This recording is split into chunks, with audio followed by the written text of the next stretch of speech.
से लाल रंग का मूली इतना लंबा करेली हो गया है। सीबीएसई बोर्ड वाली मुर्गियां देखे हैं सफेद की, जो सफेद रंग की मुर्गी होती है सीबीएसई वाली, वो ससुरी अंडा देती है लेकिन वो अंडवा में से बच्चा नहीं निकलता है। जीएम फसल, ये क्वेश्चन पूछेगा जीएम, यूपीएससी में ससुरा पूछा था 2014 में। उस समय सरकार ने 2014 में इसलिए पूछा था कि वो बॉटनी का भी क्वेश्चन था ससुरा और करंट का भी फसल था। उसी समय बीटी बैगन पे बैन लगाया गया था। बीटी बैगन था ना एक, तो इसे कहते जेनेटिकली मॉडिफाई, जेनेटिकली मॉडिफाई। जैसे लाल रंग का मूली इतना लंबा करेली हो गया है, इतना लंबा करेली हो गया है। कैसे? तो देखिए, करेली को लिया गया लेकिन प्रयोगशाला में करेली के अंदर का जो जीन था उसमें देखा गया, जैसे हमारे में 46 क्रोमोजोम होते हैं, तो उसी में देखा गया कौन सा ऐसा क्रोमोजोम है जो इसकी लंबाई को घटा रहा है, उसको निकाल दिया गया और इसको साइड में रखा गया। और प्रयोगशाला में लौकी देखा गया, इतना बड़का लौकी, लौकी को क्या कहते हैं, कदुआ, हाँ कदुआ या लौकी, उसके जीन को देखा गया, इसमें कौन सा ऐसा चीज है जो लंबाई को बढ़ा रहा है, उसका निकाल के करेलिया में घोंप दिया। ससुर हेत्ते हेत्ते करेली होने लगा। आजकल करेली देख रहे हैं एकदम लंबा लंबा हो रहा है, बहुत भयानक भयानक क्या हो रहा है, करेली हो रहा है सब।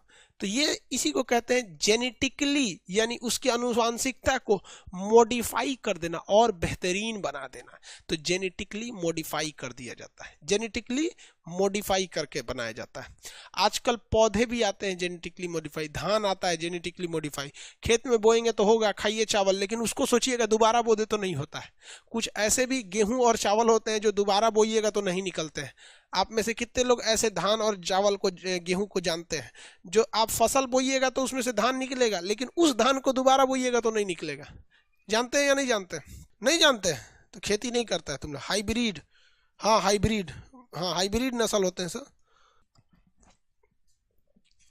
सीबीएसई बोर्ड वाली मुर्गियां देखे हैं सफेद की, जो सफेद रंग की मुर्गी होती है सीबीएसई वाली, वो ससुरी अंडा देती है लेकिन वो अंडवा में से बच्चा नहीं निकलता है। वो अंडा देगी लेकिन वो अंडा में से बच्चा नहीं निकलता है, जो व्हाइट व्हाइट अंडा जिसको खाते हैं लोग। तो उसको आप खाइए चाहे मत खाइए, पाप नहीं पड़ेगा, क्योंकि खाएंगे तो वैसे भी उसमें से बच्चा नहीं निकल पाएगा नहीं खाएंगे तो भी उसमें से बच्चा नहीं निकल पाएगा तो जेनेटिकली क्या हो जाता है, मॉडिफाई हो जाता है सब। तो ये तो भारतीय वैज्ञानिक हरगोविंद खुराना ने किया था। किसने किया था? हरगोविंद खुराना ने। प्रयोगशाला में जीन का पृथक्करीकरण, यानी जीन को अलग करना या जीन का निर्माण करना या जीन संश्लेषण का काम हरगोविंद खुराना, इन्होंने जेनेटिकली मॉडिफाई का किया था। एग्जाम में क्वेश्चन पूछेगा जीएम का मतलब क्या होता है, जेनेटिकली मॉडिफाई, उसको बेहतरीन कर देना जेनेटिक्स के हिसाब से। ये कौन सा क्वेश्चन पूछ लिया रे बकलोल कहीं का, तुम नेता बन जाओ, क्या पूछ रहा है ये? दिलीप कुमार, मतलब आपको ऐसा काहे लगता है? हाँ, उल्टा सीधा कमेंट तुमको समझ में नहीं आता है टीचर से कैसे बात किया जाता है? टीचर से क्वेश्चन पूछने का एक लेवल होता है कि इस हद तक ही क्वेश्चन पूछे जाते हैं। उल्टा सीधा काहे क्वेश्चन, नेतागिरी करना है? चल जाओ नेतागिरी में, हमेशा वैकेंसी रहती है। सोच रहा है स्टूडेंट की लाइफ में बड़ी झंझट है, वैकेंसी आएगी कि नहीं आएगी।